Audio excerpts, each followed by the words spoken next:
Welcome back to another episode of Drilling Deeper. Today we're talking about ConExpo-Con 2026. It's hard to believe it's only 6 months away at this stage, but we're going to dive in as our Jack Kapansky was at a pre-show meeting in Chicago last month. So we'll hear all about ConExpo 2026 and what's to come.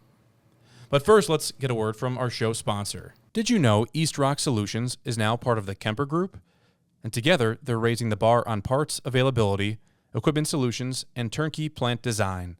From the pit to the stockpile, Kemper Group has got your operation covered. To learn more, visit KemperEquipment.com or call 610-273-2066. Thanks to Kemper. Well, thanks again to Kemper. I'm Kevin Yannick, editor-in-chief of Pit and Quarry Magazine, and again, we've got Jack Kapansky with us once again. Jack, great to have you back in the studio here today. Kevin, thrilled to be back. Did a great job last time running the show, but glad to be back in the co-pilot's chair. For sure, and it's odd at this point. You know, we're sitting in September, dropping this episode, and we're talking about ConExpo-Con Ag today. You did a number of interviews at this pre-show exhibitor meeting, all about how to market and reach end users, our readers at the end of the day, Pit and Quarry readers, with equipment and technology and services. And ConExpo-Con Ag is always kind of the center of our industry's event universe every 3 years. And it just seems like we were at the last ConExpo not too long ago. It was 2023, Jack, but here we are. We had this exhibitor meeting that you attended in Chicago not too long ago, and people are obviously thinking about it, and exhibitors' plans are in motion, and they're trying to probably polish off their plans for producers, contractors, and others who are going to ConExpo at this stage, right? Yeah, absolutely. And I think kind of to your point, you know I feel the same way. That again, it feels like ConExpo was just here. I remember checking into our hotel and getting ready for that first day and just that whole week-long procedure of ConExpo. And it's they certainly pack a lot into those 4 or 5 days there. And everyone at the pre-show meeting over in Chicago that I was at really kind of felt the same way. I was talking to them. I'm like, man, it's crazy to believe ConExpo's already here again. They're like, I know, man, 3 years has just flown by. We're already 6 months away from it now. Coming into 25, it's like, all right, well, it's the year before ConExpo, and now we're 6 months away, and it's like, holy crap, man, time just flies. So, but yeah, a lot of excitement, a lot of people ready to get back to Vegas. I think a lot of excitement around the developments and new equipment and technology that's going to be on display. Obviously, that shows a huge place to showcase and highlight some of the new equipment and technology that you may not necessarily see as much at an AgWan, a Mine Expo, some of those still big shows, but certainly not on the scale of ConExpo. And that's something we'll hear a little bit about in these interviews I did, sort of people talking about as much as they could what is going to be on display at ConExpo-Con Ag. So it's certainly also coming at an interesting time with all of the uncertainty and sort of the political and economic dynamics going on nationwide and worldwide right now. So, I thought there was a lot of good insight, a lot of good conversations to be had my first time attending that meeting. And it was pretty interesting kind of seeing the show from an exhibitor's point of view, kind of what they're looking for, how they're trying to attract, how they're trying to, work with their customers, get the word out about what they have at the show. So it was a very unique experience, and I think we came away with some really good insights. Well, you had the opportunity to visit with 7 different people on camera, Jack, and we're going to hear from those 7 today. They're short interviews, a variety of manufacturers, a couple of association representatives, as we had AEM on hand along with the National Stone Sand and Gravel Association. So we appreciate them sharing their insights. And yeah, like you said in your remarks, Jack, this has been an interesting year to watch in terms of the political and economic developments taking place. Tariffs are kind of a key word here in 2025. And from our first guest today, which you'll probably introduce here in a moment, we're going to hear a little bit about that, and we could probably talk about that on the back half of the show. But overall, it seems like the industry's doing well. I'm guessing that's largely what your guests shared when you visit with them in Chicago in recent weeks, Jack. But that exhibitor meeting, I attended that 3 years ago. You went this time around. It does give interesting insight on what equipment manufacturers are trying to do in order to reach and market their wares to the end users. And this show also, like you said, I mean, it's the Super Bowl at the end of the day for equipment and technology rollouts and launches. And we've talked about Ag One, Aggregates Academy, and Expo as a show. I'm drilling deeper previously, Jack, and I think that show's gained tremendous momentum in recent years, and we've seen a lot more attendance and engagement of the industry by that. But ConExpo-Con Ag, as anybody who's been to one knows, it's its own animal, it's its own entity, and the footprint there is tremendous. But anybody looking to see the latest and greatest in new equipment and tech needs to get out there in 26. 100%. Yeah. It's obviously a pretty jam-packed show all the time, and we'll, as we get closer, we'll probably be talking a little bit more about our plans. I know we're going to get into it a little bit later today, but we even talked about bringing our podcast setup to ConExpo, and we've done it before at Ag One, we did it at Mine Expo, and it's worked really well. A bit more of an intimidating prospect this time, just with how much we're sort of roaming about the trade show floor, going to see everybody and staying busy already with ConExpo. But we're certainly excited to see everyone out there. 6 months is gonna fly by, so we're certainly looking forward and already planning ourselves for what ConExpo is going to look like for Pit and Quarry. At the show, at the exhibitor meeting that I was at, like Kevin mentioned, I was able to talk to a good number of people.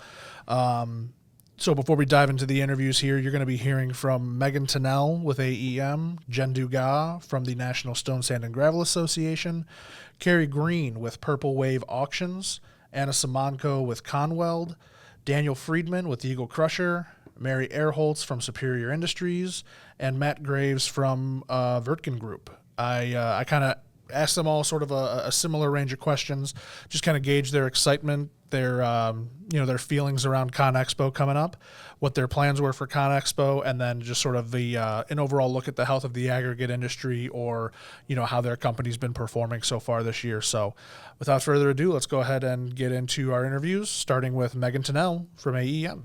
Hey everyone, Jack Kopansky with Pit and Quarry here at the 2025 ConExpo-Con Ag exhibitor meeting in Chicago, Illinois. I'm joined by Megan Tennell, president of AEM. Megan, I appreciate you making a little time today. Yeah, I kind of feel like you might have just hijacked me, but that's okay. I love it. Well, listen, because I love working with you guys. And we love working with you, and we love getting your insight. So however we got to make it work. You got it. Yep. Megan, first and foremost, obviously this is, a great opportunity for exhibitors, for, people looking ahead to ConExpo to kind of get an idea of maybe what they can expect from the show. Obviously some best tips and practices. Yeah. About 6-7 months out now. It's crazy to think 3 years has already come and gone. Right. How has the planning been, and what are you what's the excitement? What are you expecting from this next ConExpo? So I was sitting there during one of the sessions, and I was thinking back to my very first one, and I was counting. This is going to be my 10th, which kind of scares me, or reminds me that I started, when I was 12. And, I kind of grew up in this process, and I used to run the show myself. Mm-hmm. So what gets me excited is just being here and seeing how engaged people are, how different it is every show cycle. Things are changing. Things are changing in our industry, with our workforce. We're seeing, there's a significant turnover of people. And so we have a lot of first timers that are here, and this is just such a great opportunity for them to learn what's happening, what, maybe what they didn't know. Like, you think you know everything, but then it's like, oh, I didn't realize that. Or generations are changing, right? In the workforce, our buyers, our contractors, our own manufacturers. And so we need to know how to connect with those different people. Absolutely. I'm just excited to be here and see so many people that I've known for a really long time and meet new people. Yeah, and I know in some of this morning sessions there was a lot of great information on just some of those topics, and I'm looking forward to some of the sessions the rest of the day. With AEM specifically, I know I was talking with Dana Westhoff yesterday. She kind of, jokingly said, and I'm sure seriously, we're already working on 2029. Oh, yeah. So just, how have things been for AEM this year? Obviously, in getting ready for a ConExpo year, I'm sure it's amped up even more, but just how have things been for AEM so far this year? Yeah, I can only say great things. So we are in the first year of our next strategic plan, and things are on track. One of the best, I think, things that comes out of the planning for your strategic plan is hearing from your board members and your members what's important. And the best part was that the feedback we were getting and the engagement we were getting was completely on track with what we as staff were seeing as our needs and our focus. And so what a feeling to understand how connected you are with your members, right? With your customers, and understand that, okay, we are all driving towards some of the same areas or focus areas or goals. So for us, we have seen an increase not only in our membership numbers, which actually hasn't been our focus, engagement has been our focus, and we have seen the engagement within our membership grow exponentially. So I'm very excited about that, right? And then just building the awareness of all that we do. In the past, we were known for our trade shows. We're known for our market share statistics program. And then for the last 10 years, we've really been building our advocacy side. What we've been able to work on in the last couple of years and continue to focus on as we move forward is really all of the services and be able to balance that awareness and that engagement. So advocacy continues to be off the charts. What we're doing in Washington, D.C., we're launching this office in Canada. We're very excited about that. Our Manufacturing Express that's been on the road, balance that with our award-winning trade shows. We've actually consolidated some of our shows so that we can keep our focus on the most important assets that we have and make sure that the return for our members is what it needs to be, everything they're looking for.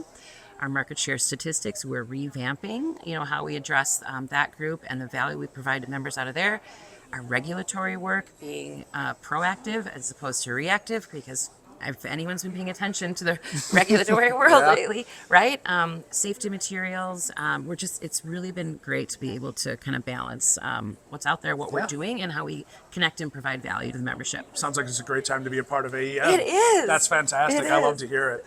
Finally, you kind of mentioned some of the regulatory stuff going on. 2026 ConExpo is going to come at a very interesting time in the national, global world, just in everything that's going on.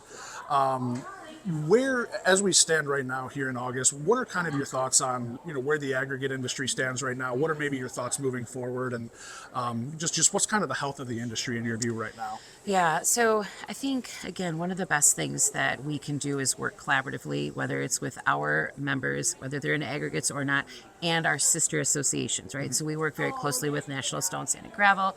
We work with Ready Mix Concrete. We work with Asphalt. We work with ARPA. We work with all of those groups together, and we're able to kind of come together and join on messaging that will benefit the industry moving forward. So you talk about regulatory work, we talk about sustainability, you talk about the impact of the tariffs. Our groups can work collaboratively on some of that messaging to show our support as an entire industry that has a much louder voice as opposed to us individually. I have been excited to see our relationship with National Stone, Sand, and Gravel continue to grow and get stronger. Love working with Michelle so much. Love working with Jen, whether it's on events, and just be able to share a collective goal for where we want to be, whether it is with events or with our relationships with each other. So the outlook is a little tough right now, just in construction in general, better than it is with agriculture, because we represent agriculture too. Right. The tariffs are creating such uncertainty, of course, for everyone. Just the nature of having to pivot or having your head literally on a swivel with different information that's coming through. But all we can do is weed through the noise and share what the impact is of those tariffs or specific legislation or certain regulations, and what our ability is to either achieve what they're looking for or how we can come together and work collaboratively to achieve what government is looking for in a way that is actually doable. Yeah, 100%. I am joined by Jen Dugas from the National Stone, Sand, and Gravel Association. Jen, thanks so much for making a little time for us. You're so welcome. I appreciate it. So first and foremost, obviously the show is a great opportunity to kind of see what next year's ConExpo is going to bring, get some best practices, tips and tricks and whatnot. How's NSSGA feeling? I know with ConExpo comes the annual convention as well. Just how are you and the association feeling with ConExpo just about half a year away now? Oh, we are really looking forward to it. We every 3 years we love being in Las Vegas. NSSGA is going to actually be at the Fontainebleau in 2026. That'll be our headquarter hotel. But as we prepare for the actual exhibit space, being here at the exhibitor meeting, making a lot of connections with industry professionals, getting ideas, what we want our brand to look like, what we want our booth to look like, how we want to invite people into the NSSGA sphere and sort of explain what the association does. And we're really excited. Got some great ideas already. Fantastic. It sounds great. So what has kind of gone into the planning for this? I know obviously I should say the annual convention, obviously annual, but ConExpo a bit of a different animal. How has planning been for this year's event, given the added element of ConExpo as well? Yeah, I mean it's complicated every year because we have Ag One always with the on the Right. out years. So it's always a lot of sort of you have to have two roles, right? One is for ConExpo and sort of showcasing NSSGA to the entire ConExpo attendee base, and then at the same time we also you probably know this, but we co-locate our annual convention in Las Vegas with NRMCA, the National Ready That's Mix right. Concrete Association. So we've already had lots of meetings with them talking about space and content and who the keynote speakers are going to be. Really looking forward to convening those two associations in Vegas as well. Absolutely, and I'm sure there's a lot of great stuff planned for that. Is there anything maybe you can share about what people can expect from this year's, or I guess 2026's annual convention? Yeah, I mean, I think a lot of it is about collaboration between all associations. So that is one of the key features. We'll probably have some policy stuff too, because as most of you know, that 2026 is the Surface Transportation Reauthorization, and so we have a lot of work to be done to make sure that that passes in 2026. And trying to think, obviously the keynotes, planning the Rock Pack event, which is going to be Right. super fun. Can't wait. It's going to be at Live Nightclub. So everyone donate to Rock Pack. Fantastic, absolutely. And then just finally, you mentioned the Surface Transportation Reauthorization. Obviously, we got IIJA coming to an end in 2026 as well. ConExpo 2026 is going to be happening at a very interesting sort of flashpoint here for the industry. Yeah. Just kind of what do you see right now as sort of the health of the aggregate industry, and what is maybe your expectation going into the new year and beyond? Yeah, I mean, I think the health of the aggregates industry it's really strong right now. The USGS numbers did come out that there was a 6% decline in aggregate production. But in talking to our members, it sounds like sales are going really strong. I talked to a lot of our manufacturer and services companies, and while things may have softened, it's still really strong, if that makes sense. Yeah. I think people are very bullish, and I think if we can get that reauthorization across the finish line, I think it's going to really add to the health of the aggregates industry and all of our members. I am joined by Carrie Green with Purple Wave Auctions. Carrie, thanks so much for making a little time to talk with us You're today. sure welcome. Obviously, this shows a great opportunity to kind of learn what next year's ConExpo is going to have in store, some tips and tricks and some best practices for exhibitors.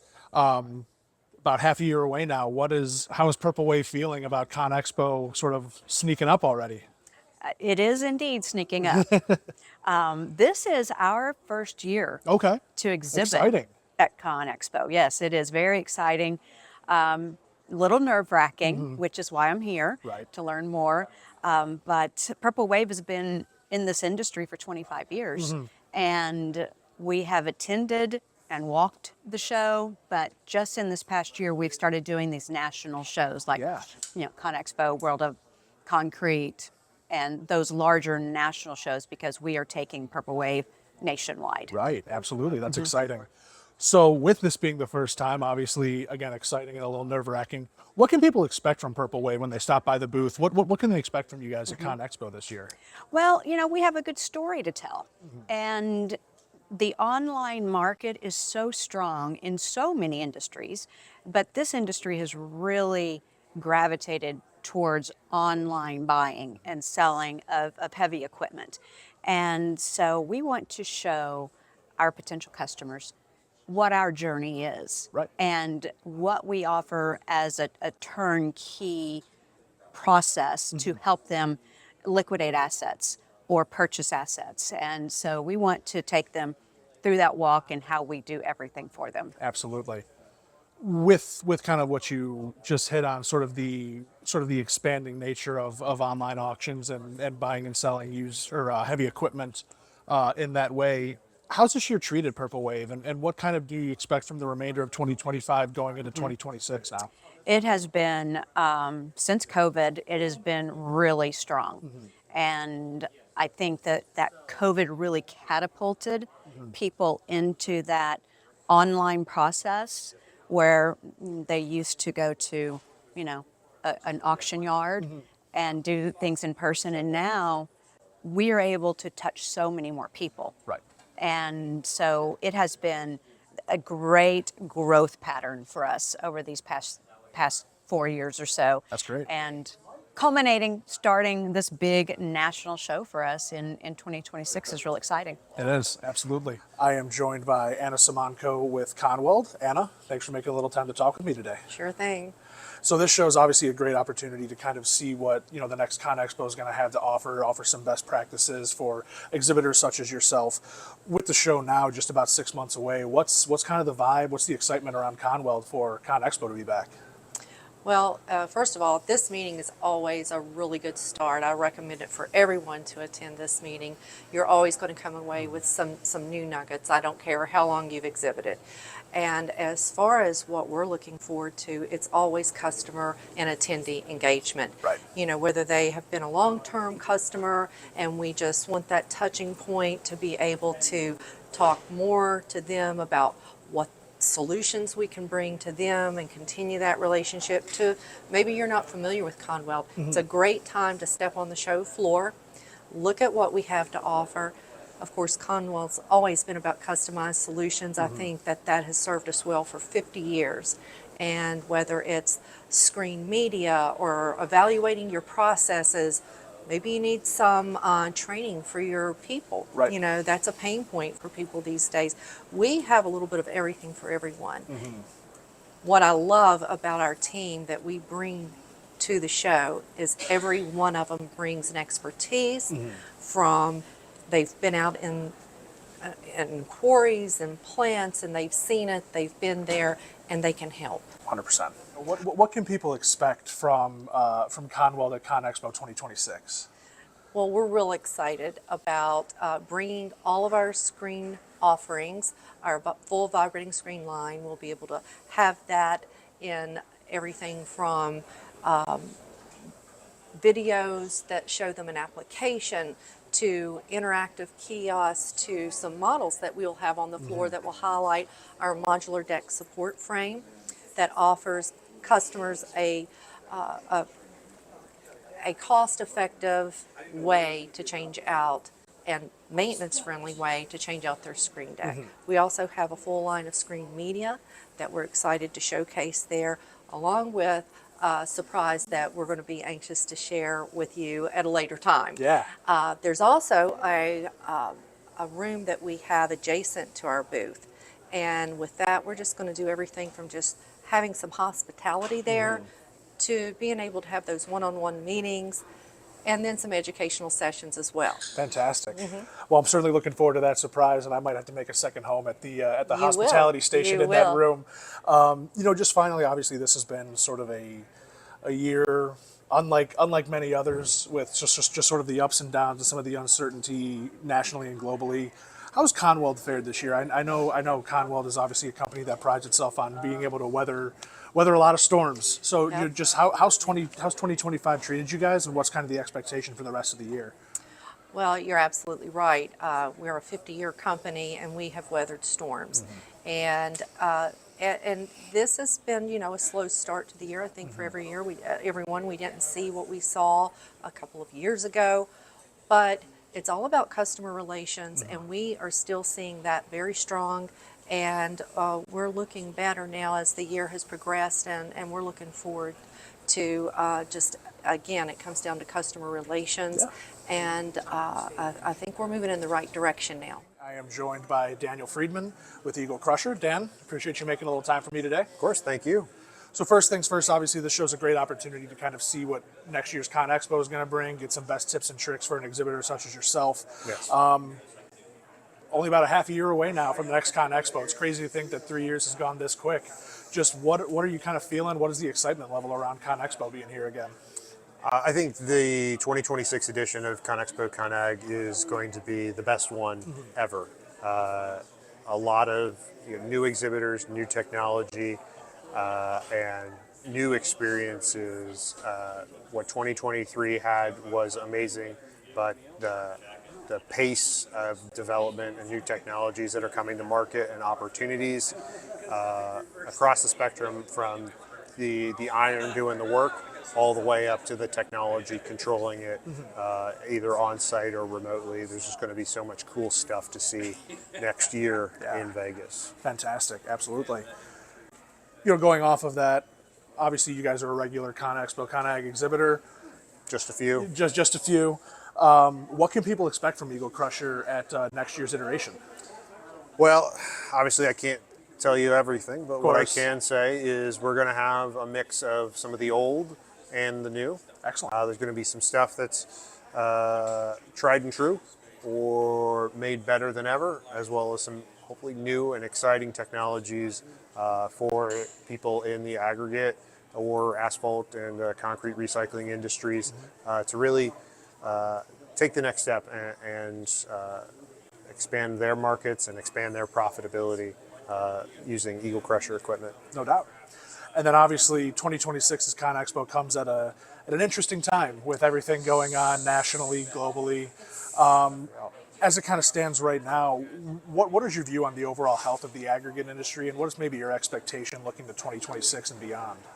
I think as we came out of 23, there was a lot of this kind of post-COVID buildup and whatnot, and that kind of started to subside at the end of 23 and 24. There had been some legislative changes with the infrastructure bill that helped kind of buoy things. We had seen some softness into 24 and into early 25, as well as some of the new administration's policies and goals. And some of that uncertainty definitely softened the market for a little bit, but we're starting to see things as some understanding of where things are and are going into the next 6, 12, 24 months. So we expect to see some continued growth and maybe a little bit more rosier outlook for the next year or two. Excellent. So. That's what we like to hear. I am joined with Mary Airholtz with Superior Industries. Mary, thanks for making a little time for us today. You got it, Jack. Always appreciate it. First and foremost, obviously, this show's a great opportunity to kind of get a feel of what might be coming up with the next ConExpo. Crazy to think 3 years have already passed since 2023's happened. A lot of great opportunities for exhibitors such as yourself to kind of get some tips and best practices. With the show now just about half a year away or so, what are you and your team kind of feeling? What's the excitement level surrounding another ConExpo being almost here? Well, it definitely it builds momentum to displaying new products, new features, benefits, that sort of thing. And we're in full swing on planning with that. And so we have a lot of exciting things to show. Yeah. In terms of our conveyor parts and accessories. We got a new crusher. I'm not going to tell you which one. Right. We have a new screen. Not going to tell you what type. Those are all going to be brand new and revealed at the show. Excellent. So, obviously you guys are a company that really has their finger on the pulse of what's going on within the industry and how things are flowing. Almost 3/4 of the way through the year here, just what's your kind of check on, or what's sort of your take on where the aggregate industry stands right now with, 2026 kind of rapidly approaching? Everyone feels busy. Our dealers' inventory, a lot of it's out on rent. They're saying they're busy. And so I think that's a good sign. Yeah. I'm joined by Matt Graves with the Working Group. Matt, appreciate you making a little time for me. Good to see you. Absolutely. Obviously, this is an exciting event, a chance to kind of see what next upcoming ConExpo-Con is going to have in store. Obviously, get some best tips and practices. With it being just about 6-7 months away now, how is the Working Group feeling about ConExpo already being here again? It seems like these last 3 years flew by. Absolutely, incredibly excited. I would say the main thing is we're incredibly excited. There's a lot of great things that are going on in the industry. There's a lot of great opportunities that we're going to have to showcase to our customers at ConExpo. So yeah, really excited. If you talk about the things you're planning on showcasing, I know there's probably only so much you can tell me, but what might people be able to expect from the Working Group at ConExpo-Con? Yeah, absolutely. We're going to have some international debuts, Okay.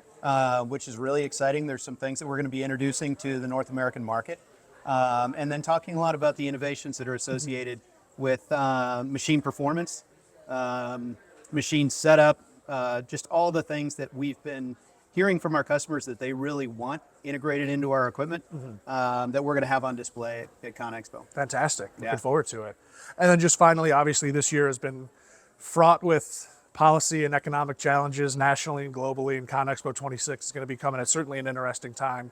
Just as we stand right now here in August, mid-August, what is kind of your take? Where do you kind of see the health of the aggregate industry right now, and what's maybe your outlook moving forward? Yeah, for sure. I think that there's always challenges, but those challenges present opportunities. So I think if you look at them as opportunities, then you can really change the conversation and really see how you can succeed in the current environment. So I think the most important thing for us is staying very close to our customer base, making sure that we're taking care of their needs, look after the state of the industry, make sure that we stay involved in the associations and really continue to move forward aggregates and aggregate production in general. I think the other exciting part of the industry is really the recycling side. Yeah. So when we get into what we consider the urban quarry, all the aggregates that already exist in our infrastructure that we can currently use. So between virgin materials, between the recycling and really the opportunity that exists to continue to improve our infrastructure, I think the outlook overall is bright. Fantastic. Yeah. Glad to hear it, Matt. Thanks to everyone who made a little time to talk with me at the ConExpo-Con exhibitor meeting. Certainly appreciate all those insights. Once again, that was Megan Tennell, Jen Dugas, Carrie Green, Anna Simonko, Daniel Friedman, Mary Erholtz, and Matt Graves. Thank you all again for the time and the insights. It's always appreciated. I think there's a lot that we could kind of look into from those interviews, a lot that is kind of the same and some things that may be different from person to person. I think overall, one of the things that really since I started in late 2021, sort of near the end of everything going on with COVID, and really since then, I feel like if I had a nickel for every time I've heard or used the words cautious optimism, I probably wouldn't have to work here anymore. But that really is what it seems like it is. There's a lot of uncertainty presently. There's a lot of uncertainty about what the future is going to hold. But surprise, surprise, the aggregate industry is positive, which is great to hear and great to see, because it'd be really easy for everyone to kind of take a woe is me, we don't know where we're going to go from here kind of mindset, but they're very, very upbeat, very positive. They're aware of some of the challenges. They're aware that, as I believe Megan Tennell mentioned, or it was either Megan or Jen mentioned that, aggregate volumes are down, but as they kind of said, our members are doing well. Our members are saying things are positive. So, I think there is a lot to be positive about, even amidst all of these challenges. Obviously, the excitement around ConExpo is palpable. You can hear it in talking to them. And they all kind of mentioned that this meeting is just such a great opportunity to kind of kick off the ConExpo season, if you will, with this ability to network, to gain some insights, get some tips and tricks as far as how to exhibit, how to attract people to your booth, all that fun stuff, as well as kind of get an insight into, maybe some new stuff that's going to be at ConExpo-Con. I know they had a big layout of all the different halls and lots that are going to be there, and some different graphics of that sort. So some good stuff there. I can't say I'm surprised, but most people were pretty tight-lipped as far as what's going to be on display. So I think that's obviously a fun way to build excitement. And I know I'm amped up to see what companies like Conweld, Eagle Crusher, Superior, and Vertgen are going to have in store. And it's also exciting for people like companies like Purple Wave that are going to be exhibiting for the first time. They've been at the show multiple times, but exhibiting for the first time now. And then just finally, obviously, with, the NSSGA annual convention sort of taking part alongside ConExpo, Jen and Megan really hit on the importance of advocacy and engagement, and how they're trying to, really focus on that, and how they're sort of navigating their members and their organizations through some of this uncertainty. It was actually kind of funny when I talked with Megan, she sort of jokingly said, she's like, "Don't ask me about tariffs. I've talked too much about tariffs. I don't want to talk about tariffs." So I'm like, okay, no tariff talk. And then during our conversation, she kind of naturally brought it up. So it's one of those things that can't be avoided. And I know, as we were getting ready for this, you mentioned that you've had some conversations with some people in the industry about tariffs as well, and kind of their thoughts on how everything's progressing. Yeah, I did have an equipment manufacturer call me just to kind of gauge our coverage of tariffs here in 2025. As I think we've mentioned on the show more than once, Jack, it's kind of the term of the year. It's the year of the tariff, and we're sitting here in September, and I think about our readers, the agri producers out there, and they, like you said in your remarks coming out of those interviews, they continue to grind and go to work and put material on the ground, and cautiously optimistic because they know about tariffs. They know that they're a thing, but they're not necessarily feeling them in their everyday. But as we're starting to get into the point where we turn the corner on 2025 and look at 2026, and as we look at ConExpo, I think these tariffs are going to start to manifest into more tangible, real-world impacts that producers may not be fully absorbing or fully have wrapped their arms around at this point. And that was what this one particular equipment manufacturer who called me in the last couple of weeks, had shared was, he was just trying to get a sense of what the media is doing or what the trade media is doing with tariffs, and just his impact or his impression is that there's going to be more meat on the bone, so to speak, for the impacts of these tariffs in the coming months. And I guess undoubtedly that means at the end of the day that prices are going to go up.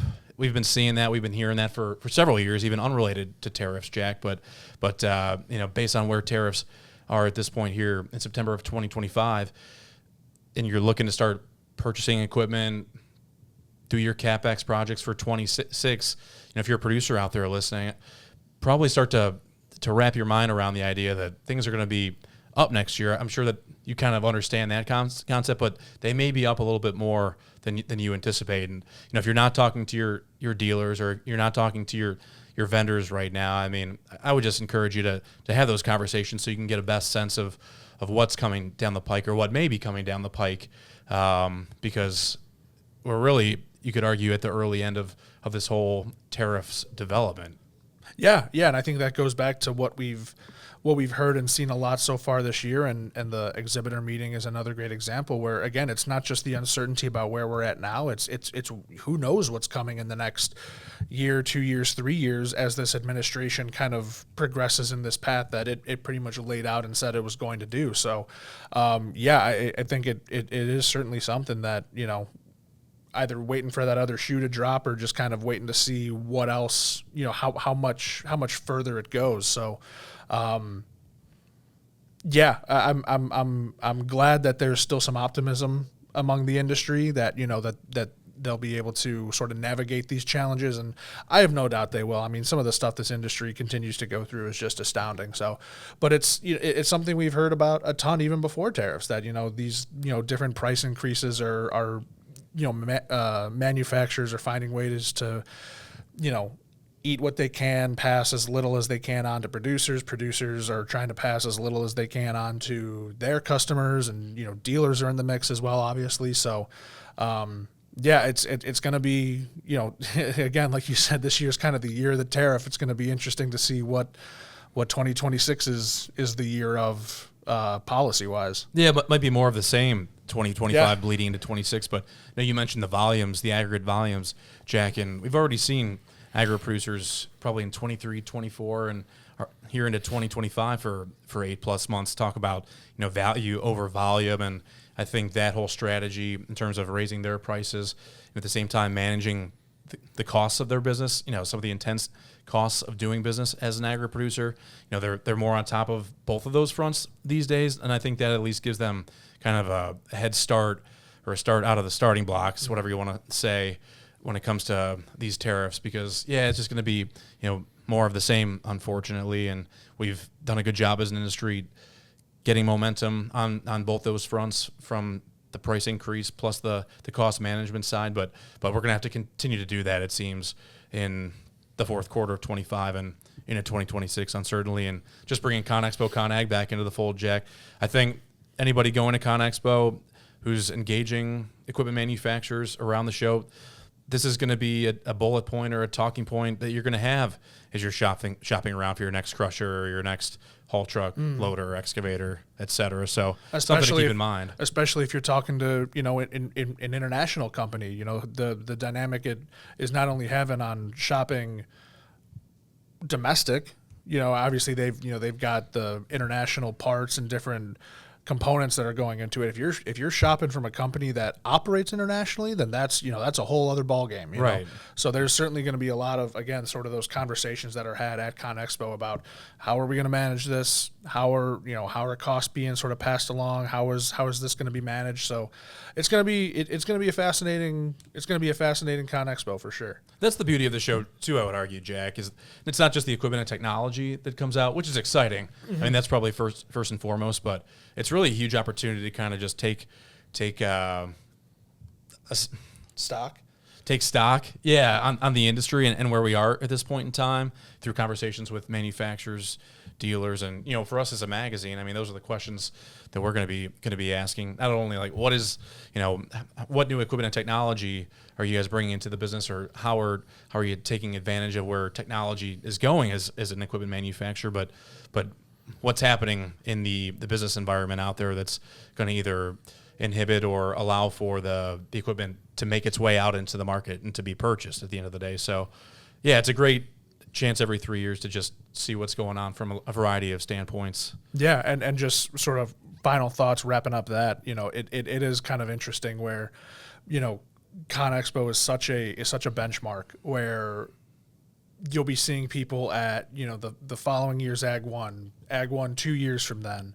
Really in that 3 years between ConExpo, it always goes back to, oh, well, you remember back at ConExpo 23, you remember back at ConExpo 2020, this, ConExpo 26, five days in March really sort of sets the stage for the conversation within the aggregate industry for the next 3 years, essentially. You're right. It's crazy. It's You're fascinating. Right. Yeah, it's funny. One of the notes I made before we hopped into the studio here, Jack, was just the idea that people kind of gauge their time in the industry with the number of ConExpos they've attended, assuming they've gone to them consecutively. And in a way, it's like saying, I'm this old in dog years, but for me, this is my 5th ConExpo, and I guess that makes me like middle age at this point, because I know there's guys and gals out there who've gone to like 12 or 13, which is crazy. I know you've been to a couple, but yeah, they start to rack up after a while. You put the years in, and you go to your 5th ConExpo, and Rob Fulop and Dino Vitanza, who are on our team, they've got 20 plus years each. So I'm guessing they're on their 8th, 9th, 10th. I don't know. Sorry, Rob and Dino. Right. We're not trying to age you that much, but yeah, I mean, it's just a fun way to kind of monitor how much time you've seen pass in the industry. Yeah, and that was one of the first things Megan mentioned in our interview, where she goes, yeah, this is, looking back on her time in the industry, she goes, this is my 10th ConExpo. She goes, and she kind of goes, yes, that means I started when I was 12. I went to my first ConExpo when I was 12. I'm like, man, is that right? I believe that's how she put it. So, but yeah, this will be number 2 for me. Very, excited to kind of, now that I know what to expect, it's one of those things you go into it. You've told me, Rob and Dino have told me, everyone kind of said, ConExpo, man, it's another animal. And I'm like, okay, all right. But now to know what to expect, it's going to be fun getting back in there and tackling it again. Well, we dance around ConExpo quite a bit, and we'll end with some of our housekeeping notes for the show, but we'd encourage you, if you did not hear the last episode of Drilling Deeper, we talked about the future of aggregates and how we're going to prepare the next generation with a couple of guests. We had Luckstone's Travis Tuning on and Virginia Tech's Dr. Eric Westman.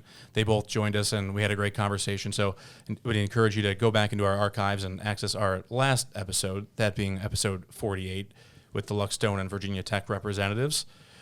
Outside of Drilling Deeper, Jack, we're here in September, and those September editions should be in people's mailboxes. I just got a proofing link for our digital edition on September, so you should be able to access our September coverage one way or another, whether it's in print or digital, so look for that. We've got our buyer's guide. Same with Portable Plants. I just got my print copy of Portable Plants magazine on my desk, so I know some of you out there receive that. And if you don't, we'd encourage you to go to portableplants.com to learn more about Pit & Quarry's sister publication.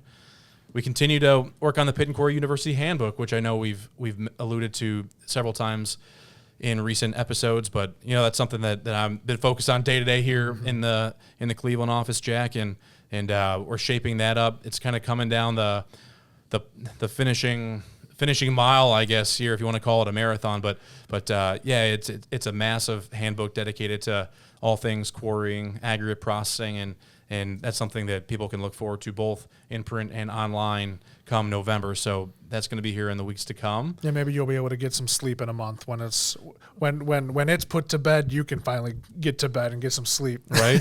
Yeah, they say when you have kids, get sleep, and I guess when you put the Pitt and Quarry University Handbook together once a decade, make sure you find time to get sleep one way or another. That's right. So that's where I'm at. But I think we want to thank our guests that joined us today as well. Yeah, Megan Tennell with AEM, Jen Dugas with NSSGA, Carrie Green from Purple Wave Auctions, Anna Simonko with Conweld, Daniel Friedman with Eagle Crusher, Mary Erholtz with Superior, and Matt Graves with Vertgen Group. We certainly appreciate you chatting with myself at the ConExpo exhibitor meeting and for providing your insights and thoughts. So much appreciated.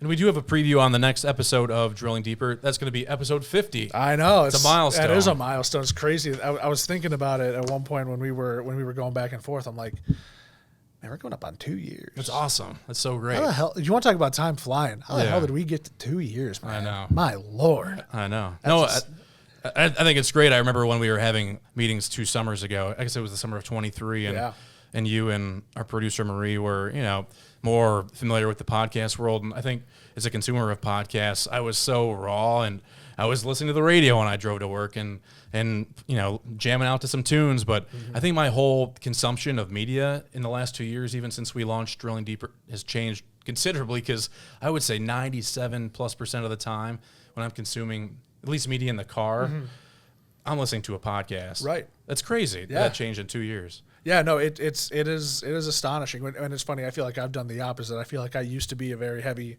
podcast listener. Now I'm, again, back to sports talk and the way on the drive in, sports talk on the drive home. But no, still, it's been, it's been a great time. I think we've both really sort of found ourselves enjoying this. I don't want to necessarily say more than we thought we would, but, it certainly has been, it's been a great almost 2 years now.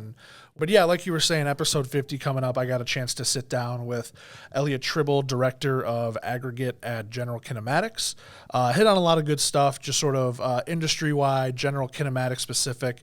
Definitely going to be an episode you're going to want to check out. We hit on topics including the importance of matching screen design to specific applications, how to navigate industry challenges and implications for stricter product specifications, the value of uptime, maintenance trends, and much, much more. So that will be coming September 23rd. So 2 weeks from now, if you're listening to this on drop day, if you will. So yeah, be sure to check that out. Episode 50, General Kinematics on Drilling Deeper. Well, thanks again to our guests today. We'll look forward to that episode 50 here in the coming weeks, Jack. And we want to thank our show sponsor, Kemper, one last time. Did you know East Rock Solutions is now part of the Kemper Group? And together, they're raising the bar on parts availability, equipment solutions, and turnkey plant design. From the pit to the stockpile, Kemper Group has got your operation covered. To learn more, visit KemperEquipment.com or call 610-273-2066. Thanks to Kemper. Well, that's going to do it for episode 49. For Jack Kapansky, I'm Kevin Yannick. See ya. See ya.